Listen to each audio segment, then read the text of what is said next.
మీకు 96 మూవీ గుర్తుంది కదా, విజయ్ సేతుపతి గారు, త్రిష గారు అయితే నటించారనమాట. అంటే తెలుగులో కూడా మన శర్వానంద్ గారు, సమంత గారు నటించారనుకోండి.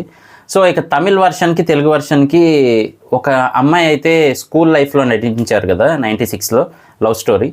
సో ఆవిడ నటించిందనమాట. ఈ వెబ్ సిరీస్ అయితే మాత్రం చాలా బాగుంటుంది. ఆవిడ పేరు కూడా గౌరీ బయట, అలాగే ఈ వెబ్ సిరీస్లో కూడా బయటే. సో వెబ్ సిరీస్ అయితే కొంచెం ఇంట్రెస్టింగ్గాను, కామెడీగాను, ఎమోషనల్గాను అన్నీ కలిపి అయితే ఉంది. ఇంతకీ ఏంటి వెబ్ సిరీస్ అంటే కనుక లవ్ అండర్ కన్స్ట్రక్షన్. సో మొత్తంగా అయితే మాత్రం ఒక మంచి ఎక్స్పీరియన్స్ అయితే ఇస్తుంది వెబ్ సిరీస్. జియో ప్లస్ హాట్స్టార్లో ఉంది. మీరు విన్నది కరెక్టే, డిజ్నీ ప్లస్ హాట్స్టార్ కాస్త జియో ప్లస్ హాట్స్టార్గా అయితే మారిందనమాట. సో అసలు కాన్సెప్ట్ ఏంటి అంటే మాత్రం మాధవ్ గారు, అంటే మీరు చాలా మూవీస్లో చూసే ఉంటారు ఈయనైతే మాత్రం. సో ఈయనేమో దుబాయ్లో ఉంటూ అక్కడ జాబ్ చేసుకుంటూ ఉంటారనమాట. చాలామందికి సొంత ఇల్లు అనేది ఒక కలగా ఉంటుంది కదా. సో అది కలగా కాదు, నిజం చేద్దామని చెప్పి ఆయన అయితే వాళ్ళ పేరెంట్స్ కోసం చిన్నప్పుడు చాలా వరస్ట్ ఎక్స్పీరియన్స్ అయితే ఉంటుంది సొంత ఇంటి కోసం ఆయనకి. సో ఆ ఇంటిని అయితే కట్టిస్తూ ఉంటారనమాట. పేరెంట్స్ అక్కడ ఉంటూ ఉంటారు కేరళలో, ఈయనేమో దుబాయ్లో జాబ్ చేస్తూ ఉంటారు. అయితే ఈ హీరోయిన్ ఇద్దరు ఎలా కలుస్తారు అంటే మాత్రం వీరికి ఒక ఫ్రెండ్ అయితే ఉంటారనమాట, పప్పన్ అని చెప్పి. సో అతను ఒక మొబైల్ అయితే అడుగుతాడు, ఇలా ఒక మొబైల్ ఏదన్నా పంపించరా, దుబాయ్లో ఉంటావు కదా, అక్కడ తక్కువ పడుతుంది కదా అని చెప్పి. సో అతనైతే సరే అని చెప్పి, మరి ఎవరితో పంపించను అంటే ఇంకొన్ని రోజుల్లో పలానా అమ్మాయి వస్తుంది మన ఫ్లాట్స్లోనే, పలానా వాళ్ళ అమ్మాయి అని చెప్పి చెప్తాడనమాట. సో ఆవిడికి మొబైల్ ఇవ్వడంతో స్టార్ట్ అయిన ప్రయాణం ప్రేమ దాకా వెళ్తుంది. అది కాస్త పెళ్లి వరకు వెళ్తుంది. మరి పెళ్ళి అయిందా లేదా, ఏం జరిగింది అనేది ఒక కాన్సెప్ట్. అలాగే ఇంటి కోసం డబ్బులు పంపిస్తూనే ఉంటారు, వర్క్ అయితే కంప్లీట్ అవ్వదు, నెమ్మదిగా జరుగుతూ ఉంటుంది. మరి ఆ డబ్బులన్నీ ఏమైనాయి అంటే కాంట్రాక్టర్ ఇక్కడ మనీ తీసుకెళ్ళి వేరే చోట అయితే, అంటే వేరే సైట్లో ఇన్వెస్ట్ చేస్తూ ఉంటాడు. అక్కడ మనీ తీసుకొచ్చి వేరే చోట, మళ్ళీ అక్కడ మనీ తీసుకొచ్చి ఇక్కడ, అలా అయితే జరుగుతూ ఉంటుందన్నమాట. ఈలోగా అనుకోని ట్విస్ట్ ఏంటి అంటే ఆయనకి జాబ్ పోతుంది. సో హీరోకి జాబ్ పోతుంది. ఈలోపు హీరోయిన్తో బాగా క్లోజ్ అవుతారు, లవ్లో ఉంటారు. సరే మనం మ్యారేజ్ చేసుకొని అక్కడి నుంచి కెనడా అయితే వెళ్ళిపోదాము, నెక్స్ట్ దుబాయ్ కెనడానే, అలా అయితే మారబోతుంది ఆఫర్స్ అవన్నీ కూడా అని చెప్పి వీళ్ళు ప్లాన్ వేసుకొని మొత్తానికి ఇండియా వస్తారు.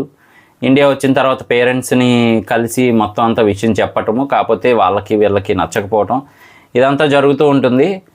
మళ్ళీ లోపు డిస్టర్బెన్సెస్ అయితే బాగా వస్తాయి. ఇది ఇలా కాదులే అని రిజిస్టర్ మ్యారేజ్ చేసుకుందాం అనుకుంటారు. సో రిజిస్టర్ మ్యారేజ్ చేసుకుందాం అని అక్కడికి వెళ్తే అక్కడ హైలైట్ ఏంటి అంటే మాత్రం పప్పన్ అని చెప్పాం కదా. సో ఆయన ఇంతకుముందు పెళ్లి చూపులకి వెళ్ళి నాకు ఈ అమ్మాయి నచ్చలేదు అని ఒక అమ్మాయిని రిజెక్ట్ చేస్తారు. సో ఆ అమ్మాయి అక్కడ రిజిస్టర్ ఆఫీస్లో పనిచేస్తూ ఉంటుందన్నమాట. నిజానికి ఏ కత్తులు అక్కర్లేదు, ఏమీ అక్కర్లేదు, ఆడవాళ్ళ చూపు చాలు అనేలా అయితే చూపించేస్తారనమాట ఈ వెబ్ సిరీస్లో. అంత పవర్ఫుల్గా అయితే చూస్తుంది ఈయన్ని. మొత్తానికి బతిమలాడి సారీ చెప్పి ఇలా మా వాడి పెళ్ళి అని చెప్పి ఒప్పించడం జరుగుతుంది. హైలైట్ ట్విస్ట్ ఏంటి అంటే మాత్రం లాస్ట్, అంటే వెబ్ సిరీస్ లాస్ట్కి వచ్చేపాటికి ఈ పప్పన్ అనే ఆయనకి ఈ రిజిస్టర్ ఆఫీస్లో పనిచేసే లిస్సీ అనే ఆవిడికి మ్యారేజ్ అయితే అవుతుంది. మరి వీళ్ళు ఏమయ్యారు హీరోయిన్స్ అనేది మాత్రం మనకి లాస్ట్లో చూపిస్తారనమాట. ఎంతలా అంటే అతని ప్రెషరు, అంటే హీరోకి ఉండే ప్రెషరు, ఒకవైపు ఏమో జాబ్ లేదు, ఇంకొక వైపు ఏమో కన్స్ట్రక్షన్కి మనీ అయిపోతూ ఉంటుంది, ఇంకొక వైపు ఏమో పెళ్లి కోసం అని చెప్పి డ్రెస్సింగ్ కూడా చాలా లో బడ్జెట్లో అయితే సెలెక్ట్ చేసుకొని పెళ్ళికి రెడీ అవుతారు.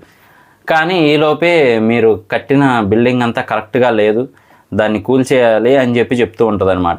లేదు అంటే 25,000 ఇవ్వండి నాకు లంచం అని చెప్పి ఒక ఆఫీసర్ అయితే అంటూ ఉంటుంది. ఈ ప్రెషర్ అంతా తట్టుకోలేక మొత్తానికి ఒక సీన్ అయితే జరుగుతుంది రిజిస్టర్ ఆఫీస్ దగ్గర. అదైతే మనకు కూడా చాలా బాధ అనిపిస్తుంది అనమాట, అంటే ఇన్వాల్వ్ అయితే. అలాగే ఇక గౌరీ గారు యాక్టింగ్ అయితే నెక్స్ట్ లెవెల్ అని చెప్పొచ్చు. చాలా న్యాచురల్గా ఉంటుంది యాక్టింగ్ అయితే. నిజంగా ఇలాంటి అమ్మాయిని కదా చేసుకోవాలి అనిపిస్తుంది పెళ్లి కాని వాళ్ళకి. అలాగే ఆ హీరో గారి యాక్టింగ్ కూడా నెక్స్ట్ లెవెల్లో అయితే ఉంటుందన్నమాట. ఏది ఏమైనప్పటికీ కూడా ఒక complete fun and emotional drama అని చెప్పొచ్చు, అంత బాగుంటుంది. సో చూడకపోతే ఒకసారి చూడడానికి ట్రై చేయండి. జియో హాట్స్టార్లో అయితే అవైలబుల్గా ఉంది. సో ఇది నా రివ్యూ మాత్రమే. చూశాక మీకు ఏమనిపించింది అనేది కింద కామెంట్ చేయడం మర్చిపోకండి. సో తెలిసిందే కదా, మంచి మూవీస్ కానీ వెబ్ సిరీస్ కానీ వస్తూ ఉంటే మన ఛానల్లో చెప్తూ ఉంటాం అనమాట. సో అలాగే ఇది కూడా ఒక మంచి వెబ్ సిరీస్ అని నాకు అనిపించింది. మీకు ఏమనిపించిందో కామెంట్ చేయడం మర్చిపోకండి. లైక్ చేయండి, అలాగే సబ్స్క్రైబ్ చేసి సపోర్ట్ చేయండి. నేను మీ ప్రసాద్, మళ్ళీ నెక్స్ట్ వీడియోలో కలుస్తాను. Love you all.